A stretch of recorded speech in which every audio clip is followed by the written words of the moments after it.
देखिए, पहली बात तो यह है कि इस हवाले से अगर आप पीटीआई की लीडरशिप के बयानात को देखें और ख़ासतौर से अली अमीन गंडापुर साहब की गुफ्तगू को अगर आप रिकॉल करें, कहा तो सभी ने, असद कैसर ने भी कहा और बाकी जो लीडर्स हैं, बैरिस्टर गौहर ने भी कहा और अफजल शेर मरवत ने भी कहा, वो 1971 के किस्से इतने याद दिलाए उन्होंने इस कौम को, ये जहम कैसे भूल सकता है कोई, ये कौम भूल नहीं सकती है, हम कहें या ना कहें।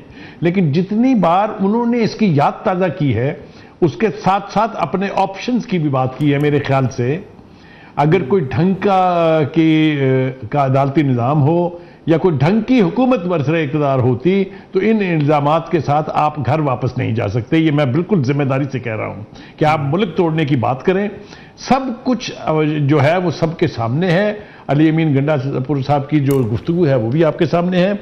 दूसरी बात यह कि ये असम्बली तोड़ने की खबर ठीक है या नहीं है, ये इसलिए ठीक हो सकती है कि पहले आप मॉडल देखें ना, किसने लिया था ये असम्बलियां तोड़ने का मॉडल वक्त से पहले एक सियासी जमात की तरफ से पीटीआई ने ये ईजाद किया है ना।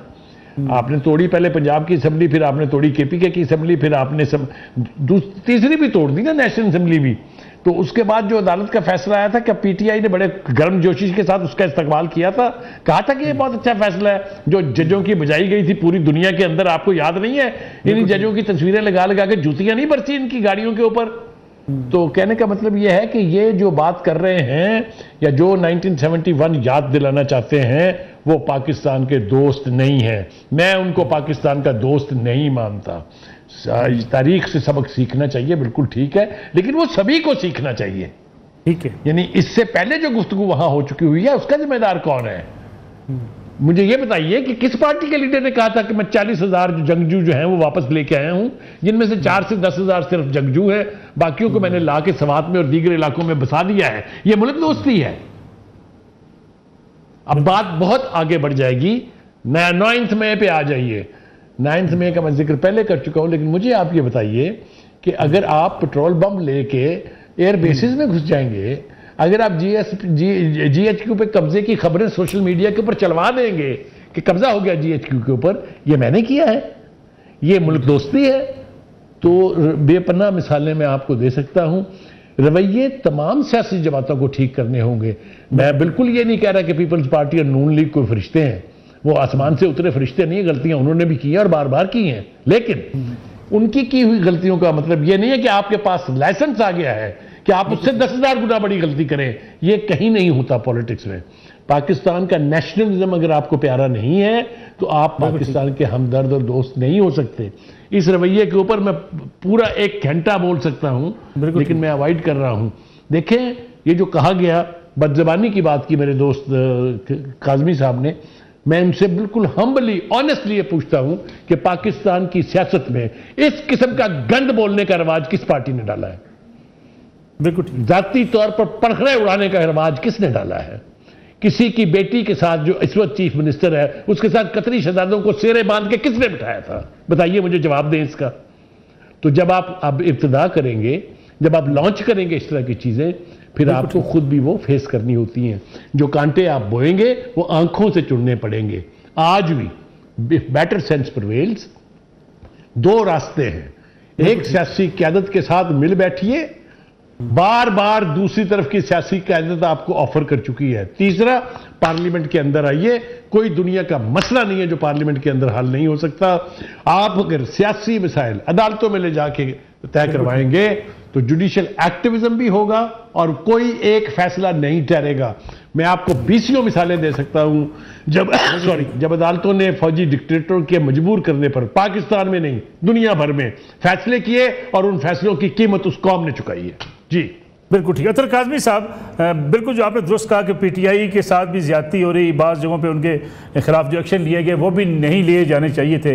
लेकिन अब थोड़ी सी अगर तारीख में जाके देखें, जिस तरीके से इल्ज़ामात पीटीआई ने लगाया अदालतों के ऊपर, किसी एक को डिस्क्वालिफिकेशन का सामना नहीं करना पड़ा। जिस तरीके से पीटीआई ने तमाम इदारों को चैलेंज किया, इस्लामाबाद में धरना दिया, कब्रें खोदी, पाकिस्तान की सियासी तारीख में हुकूमत उल्टाने के लिए शायद इस किस्म की मूवमेंट कभी न चली हो। ये हालात क्या उस तरफ नहीं लेके पीटीआई को कि पीटीआई को आज मुश्किलात का सामना है और आज भी पीटीआई कहीं 2 कदम रुकती हुई दिखाई नहीं देती है? देखें, एक तो ये है कि बहुत सारे मसाइल हैं पीटीआई के अंदर, लेकिन मैं थोड़ी सी तारीख की दुरुस्तगी के लिए थोड़ी सी चीजें यहां पे अर्ज करना चाहूंगा। आप मेरे सीनियर हैं, आपको याद होगा कि जब बेगम नसीम वली खान साहिबा थी तो उस जमाने में एक नारा लगता था, जिस नारे के साथ बल्ले बल्ले भी कहा जाता था। वो नारा क्या था? फिर जब आईजीआई बनी तो 9 सितारे चांदी के, ये सारे बच्चे किसके, वो नारा कौन लगाता होता था? उसके बाद जब मोहतरमा की बरहना तस्वीरें फेंकवाई गईं, वो किस जमात ने फेंकवाई थी? ये कहां से आगे कुत्तों को नहलाने वाले, ये कौन औरत है? ये किसने कहा था और किस हवाले से कहा था? कौमी असेंबली के अंदर जो जुबान इस्तेमाल की जाती थी, जो इशारे किए जाते थे, क्या वो हमें याद नहीं है? मेरे ख्याल में हमारी मेमोरी जो 2014 से क्यों शुरू होती है? क्या हमें नहीं पता कि अतर साहब अगर सारी वो तकारीर निकाले, अगर वो सारी तकारीर निकाले, सारे वाकयात निकाले, तो शायद 5% भी ना बनते हो जो आज पिछले 10 साल से हम जिसका हम सामना कर रहे हैं। नहीं, मसला ये है ना कि मलिक साहब, वो दौर था 4 अखबारों का और 3 कॉलमों का। ये दौर है टिकटॉक का, सोशल मीडिया का। हर चीज एम्पलीफाई होती है। अगर एक बयान कोई चलता है तो वो बार बार चलाया जाता है। आप मुझे एक भी ऐसा बयान दिखा दें जो आजकल कौमी असेंबली के अंदर 1-2 नाजेबा बातें हुई होंगी, लेकिन जिस तरह 90s की दिहाई में जो बातें की जाती थी, फिर कुछ लोगों को गिरफ्तार किया गया, फिर उनको बहावलपुर जेल भेजा गया। वो किस लिए भेजा गया था? वो सारा हमारी तारीख का हिस्सा है। गो गो बाबा गो के नारे लगते थे, सदर मुमलिकत में चादरें फेंकी जाती थी, वो सब कुछ हमारी तारीख का हिस्सा रहा है। तो ये कोई नई चीज नहीं है, ये फसल है जो ओवर द ईयर्स हमने बीजी है और उस फसल को अब हम काट रहे हैं। क्या ये अच्छी चीज है? क्या ये रवायत कायम रहनी चाहिए? नहीं, कतई नहीं रहनी चाहिए। लेकिन इसका मसला तभी हल होगा जब एक सिंसियर कोशिश होगी, जब असल मसले की तरफ हम जाएंगे। और असल मसला ये है कि 9 मई का मसला हो जाए या कोई और मसला हो जहां पे कानून टूटा है। अब 9 मई को क्या हुआ? इस मुल्क में कानून को तोड़ा गया, इदारों के ऊपर हमले किए गए। जब कानून को तोड़ा जाता है, आइन को तोड़ा जाता है, तो आइन और कानून हरकत में आता है। वो फिर वहां पे इंसाफ करता है और उन लोगों को कटहरे में लाके करारवा की सजा देता है। वो उनसे इंतकाम नहीं लेता। 9 मई को हम बुनियाद बना के ये नहीं कह सकते कि हम तुम्हारे घरों में घुसेंगे, हम तुम्हारे घर तोड़ेंगे, हम तुम्हारी औरतों को घसीटेंगे, हम गिरफ्तारी करने के बाद दोबारा गिरफ्तार करेंगे क्योंकि जनाब ये वाकया हो गया। नहीं, ऐसा तो नहीं हो सकता ना। वो तो लोग ऐसे हैं जिन्होंने कानून तोड़ा है। हमने उनको आइन और कानून के मुताबिक सजाएं देनी है ताकि एक निजाम बरकरार रह सके। तो अनफॉर्चुनेटली वो डिस्परेंस हमें यहाँ पे नजर नहीं आता। अमेरिका की हम मिसाल तो देते हैं, ट्रंप कैपिटल हिल पे गया था, लेकिन वहां पे इस्तेकाम में अमेरिका पार्टी कोई सामने नहीं आई थी।